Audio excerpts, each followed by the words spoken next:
What's going on, Dragon Ballers? We're back here with another deck profile. My teammate Amir got top 8 today at ARG Vegas. We're super duper proud of him. And this is a deck profile I've been wanting forever. And he wouldn't give it to me until he got some results of the deck. And I'm super stoked that he did awesome with the deck. So Amir, talk a little about the tournament and how you did and what you played. So, most importantly, okay, thanks to our sponsors, PPG and MetaMats. You guys are awesome. We really appreciate you guys. Shout out to ARG for hosting an awesome event. That was a really, really great event. It was run smoothly. It was just as, as I expected. I was hoping for the best. Sweet. Okay, so I've been building this deck since around Gen Con before Set 5 officially dropped. So you're theory crafting it and whatnot? We've been working on it for a while. It's the fastest Dragon Ball strategy that I'm aware of. Don't quote me on that, I might be wrong, but as far as I'm aware, it's the only turn 3 play that you're pretty much ensuring the win on that turn. So we'll start off with some of the cards. Obviously, Dragon Balls. 1 star to set up your play. A bunch of the, 0 cost ones. Yep, so 1 star is typically a turn 1 play? Yes, I'm always going to go grab 1 star. Only time I don't do it is if hyper aggro scares me, but that wasn't really a factor. I only had trouble against Swap Vegeta, Swap Frieza, because I didn't know what any of the cards did. So that was just like interesting experience. I wish I was a little bit more interested in Clash of Fate. I didn't actually read any of the Clash of Fate cards until this weekend. Solid, and you got top 8. Solid performance. Thank you. So we need some Gokus and Vegetas for what the strategy does. At all costs is the best Vegeta in the game. I'm pretty much going to stand by that. He's also one of my alternative win conditions. Right. He's not the main win condition, but I did do a lot of damage with him this weekend. Sneak Attack Vegeta. He's just another Vegeta. He has Barrier. That's super important for what we're talking about, okay? He gets on the field. You really can't do much about him being there. You got to have an anti-barrier card to get rid of him. Did you ever give him triple attack and go for game with him? Not with him per se, but I did use him to level out opponents all the time. Like, it wasn't an issue. This guy actually got me a win. Source of Power, Son Goku. I procced his auto for a first attack, then gave him triple strike or triple attack, plus 10 and plus 10 and won that out. He's awesome. Yeah. He literally beats down everybody. I should have been running 4 of these, but I went down to 3 because I needed the room. Preface: you Child's Wish him. He's a free play. You literally trade an extra card for a battle card on the field. He's half of the equation. You need a Goku and Vegeta on the field. Here's the big boy. Well, question real quick. So did you ever consider Comrades Combined Son Goku? And did you ever consider the 1-drop Scry 7 Goku in the deck? Yeah, so we did test both of those. There simply wasn't room to justify searching out a Goku even for 1 energy. The Dragon Balls thins the deck out pretty fast, so I didn't feel there was a need for it. There is always going to be room for those types of cards, but the meta called for a lot of tech cards, so we'll get to those in a second. Gotcha. Here is the main win condition. Lightning Speed Vegito. He costs 3 vanilla for Patora. Patora requires them to be on the field and then you overlay them. Goku and Vegeta. The power doesn't need a match, nothing special like that. Yeah, so it's pretty nice you can actually play the good Gokus and Vegetas and not worry about power. For 3 blank energy, I'm putting this guy into play. He can attack an active battle card, so he takes out the blocker that's in my way. If there is one. Or, for example, if there's like a Borgos or something, or something preventing me from making a more awesome play. I could take it out before, going into the win. I mill this guy. His name's Repeated Force Vegito. Basically, he goes over this on the evolve when it happens, and I'll give him triple strike, triple attack, and his auto procs each time he attacks. For each Goku and Vegeta in the drop area, I get a 5k boost. So anywhere I'm getting as low as a 15k boost per attack, all the way up to 50k depending on what's in my drop. Yeah, this guy's like a mirror creator absorbed with triple strikes. Pretty insane. Basically, yeah. Run 3 of him. Did you ever wish you had 4 of this or no? No, I never not had these when I needed them. 3 was plenty for each one. Gotcha.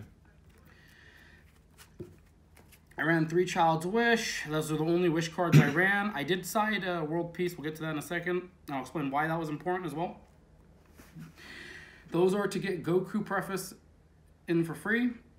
Sometimes on turn 2, if I'd have all 7 balls, which I got lucky and happened a few times, I would do that for 2 energy, grab Sneak Attack, and then I'd Awaken, get that back, and then I'd grab Preface off the free wish, and then untap my energy, then I'd play Objection. It's probably the strongest play in the deck. If I can do all that with 2 energy, go to 3 energy, on my 3rd turn I'll have 4 energy, I'll probably win the game. I teched 1 Cronoa in anticipation for Shugesh. There was Shugesh. Shugesh was definitely present in the tournament, but there was nothing threatening me. So, oof. I'll be honest, in my last game against Steve Aragon, he did Shugesh into the 3-drop Goku, the 19... The Path of Greatness. Thank you, Path of Greatness. Since I've never read that card, I didn't know what it would do, and I made a misplay against him. It was huge. I didn't have the Cronoa out yet. I attacked with BCC Goku after I just put in play an at-all cost. I could have waited to put in the at-all cost, and he tapped it, and that cost me game 2. So that was pretty much the big misplay. Anyways, Cronoa is an awesome card. The 1-of was justified. I didn't feel bad. It's an easy card to take out when it comes to the sideboard if you don't need it. Yep. Crisis Crusher. He's the man. I literally stalled out every Hyrule deck with this one that was running red-blue. The weenies couldn't get by. I was killing Borgos. I was killing Dendays. I was literally killing everything and anything. Did you wish you played more of it or no? No, there was 1 more on the sideboard if I needed it. I had them when I needed them. Cool. 4 super combos. Super standard. 4 Sensu Beans, 3 Objection. I needed room. I wish I did kind of run a 4th one, but there just simply wasn't room. But 3 was enough. I did it every time I needed to. Never jammed up because of it. Thank God for good variance. All right, Flying Nimbus. I wish it was 3 of these and 4 Batterings. Battering's the key winner of this deck. I leave 1 yellow energy up, sometimes 2. And I represent the Battering Strong, and this guy literally gets 3 for game. I don't need combo power. He is the combo power. Right. You play the biggest I got with him this weekend was like 185k. Vegeta, when I did all the good stuff with him, he got to like 85k and won me a game. But it's pretty much, he's the one.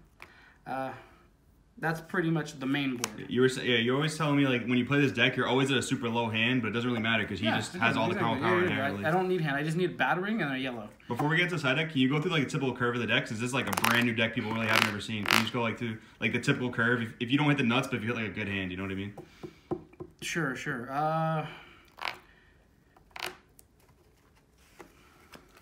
So like how you get to the Goku, how you get to the Vegeta. So like basically, turn 0, if I don't already have, I'm going for these, okay? Yep. I play through those. If I do it right, I typically drop this, or this in that order. Him, and then him, okay? Yep. The reason why I do it this way is because when I eventually Child's Wish him back, he's just resetting the energy. He's always comes after. Because if you do the free one, you get your energy back. So basically, depending on my variance and my luck, this might happen on turn 2. If not, it'll happen on 3, then on 4, I'll figure it out. Child's Wish is a huge play. You've got to have it. Otherwise, you're casting out guys. For 1 yellow, this is not a bad battle card. It puts cards in your hand. It gets powerful. It's awesome. Sometimes when I'm at the 5 energy play, I could play this. I save my beans. I re-stand up. And I can go into this if there was a preface out or if I had a Child's Wish. I can't really talk about all the lines per se because, you know, it's subjective. And right, there's a lot of lines. There's a lot of different things you can do. But that's pretty much the focus. Yeah. What I just explained. You win with this deck because of the surprise factor. Nobody understood what to do. This probably won't have a repeat performance, unfortunately. I'm just glad I got to do something with it nice. Well, it was still viable. Absolutely. I couldn't play this at Nationals because Storm was too prevalent there, thank you.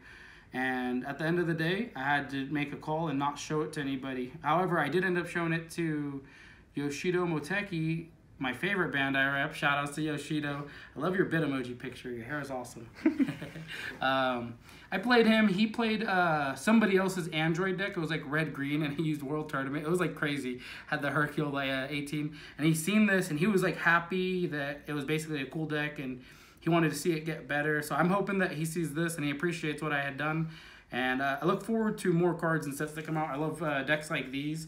It's sort of glass cannon-ish, but at the same time, really powerful. It's really powerful, and it's not. It does what it does. Want to get into the side deck? Yeah, let's get to the side deck before we go crazy. So, disclaimer, I left a lot of cards at home. I was not able to side optimally, so a lot of these cards are not going to have decisions. They were just filler cards, okay? Gotcha. I was very lackluster in preparation. So, these are on purpose, minus Killy Zone. So I don't get Cold Bloodlust, so I don't get Crusher Bolt, so I don't get any counterplay, period, point blank. That happened. One more preface to fix the blue. I would take out the Cronoa in the matchups I don't need it. It's a 5K replacement. It's a blue card over a black. An extra Cronoa just in case I did need it, which I didn't need it all weekend, except for the one time I needed it and it wasn't there. Thanks, Steve Aragon. Okay, Crisis Crusher, another one. Yo, this was important. There was a lot of Weenie Rush with the Hyrus, and it was rough, and having 2 of these was important. I would basically take out Cronoa for this, you know, from the main. That's how that got in. Gotcha. One World Peace. There was very grindy matchups where I had to throw everything into the drop area, had to defend for my life, couldn't die, and when I used this card and I sided it in, I literally was grabbing cards from my drop area to put in play. I had no cards in my hand. This is literally a win condition by itself, 4 energy. Kami, just in case, never happened. Another Child's Wish for filler. Heavenly Wizard Demigra. Cell Chain never was relevant, so that's obviously not why it's there. It's there for Baby. It takes out Baby on 3 energy. Makes Baby players not play Baby till 4. And if I went on turn 3 or 4... It's pretty good. Pretty good. These didn't really come into play. To be honest, I could have sided these against Victory Strike, and it didn't occur to me. And this is where I really kicked myself in the butt. I could have sided those against Victory Strike, and I didn't. Yikes. Had a really bad thought line at the end. And the last card was this. He was in the main board before. The reason why he's a good card is with all the Saiyans in the drop area, he'll force out a damage when you're not supposed to get one. It's just an alternative win condition in case you need it. Right. That's pretty much the deck. I mean, things I would change... there was never a need for this. That was, like, obviously a bad play. Maybe, like, this never came in. And, you know, some of these cards were tech choices, but I felt pretty good. My performance was, well, we got in Friday night. We went to bed around 1 o'clock, 2 o'clock maybe, you know. Did some testing, yeah. Did a little bit of testing. I played a couple of games just to learn what Baby did. And thank God for that, because that actually came in clutch. Shout out to David White, man. He's a really good player, and it was a very close match. And his game was the make or break for the top. I played him like round 7, I believe, and it was a really, really good game. Taught me a lot, and it helped. Awesome, Amir. Any final shout-outs? Yo, shout-outs to the whole team. Shenron's Lair, appreciate you guys. Big shout-outs to Richard Zapp. I'm going to just have to put this out there. Richard's always had faith in me and faith in this deck, and he's helped me a lot with it. Without Richard, I probably would have gave up on this a long time ago. And big shout-outs to Chris. Chris is always like my brother, man. He's always helping me out with ideas. And yesterday I hit him up really late, and I was like, send me all the notes you can, everything you want me to do. And I literally did the best I can with that. So I hope I didn't let anybody down. I'm glad I performed this weekend and showed everybody a cool deck. Hope you guys like it. You know, shout out to Crossworld TCG, my boy Joey, for doing the profile. He's been wanting to do this. And not that I didn't want anyone to see it, but, you know, when you work on something and you're really proud of it, sometimes you want to, like, make sure it's perfect when it comes out. You know what I'm saying, guys? Got to catch those results for sure, man. Yeah, exactly. Yeah, we're all super proud of you from the team. Thank you, Amir, and we'll see you at the next event you top. Hey guys, now that you made it this far, listen good, listen close. In this pile of bulk behind me, I've got a Victory Strike just sitting there, unsleeved. Just minding its own business, just wants to be played, just wants to be used, just wants to, you know, cheese people out of wins. And I swear, if you don't hit the subscribe button or check out some of our other videos right now before clicking off this video, I'm gonna rip it to shreds, I'm gonna tear it up, I'm gonna waste $500 if you guys don't hit the subscribe button or check out some of our other videos. I swear, I'll do it, I really will.